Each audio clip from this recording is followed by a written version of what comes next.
என் கைராசி வேறடாம்பர்.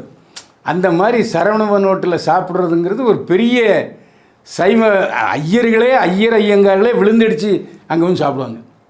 அந்த அளவுக்கு நேர்த்தியாக இருக்கும்.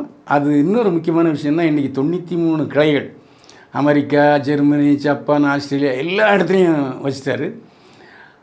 அவர் கிருபானந்த வாரியாருடைய தீவிர பக்தர். ஒவ்வொரு ஹோட்டலும் திறந்து வச்சது கிருபானந்த வாரியார் தான்.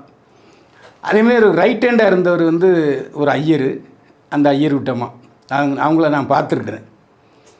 அப்படிப்பட்ட சூழ்நிலையில் அதான் 7.5 சனி சில நேரத்துக்கு வரும் தெரியுமா, பெரிய உச்சக்கட்டத்தில் உச்சத்தில் இருக்கும்போது திடீர்னு ஏதாவது ஒரு பிளாக் மார்க்டான்னு வரும். அதான் விதிங்கிறது.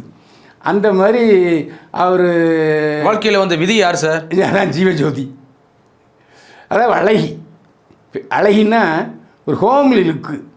அதாவது ஜீவஜோதியை பார்த்தா யாருக்குமே ஆசை வரும்.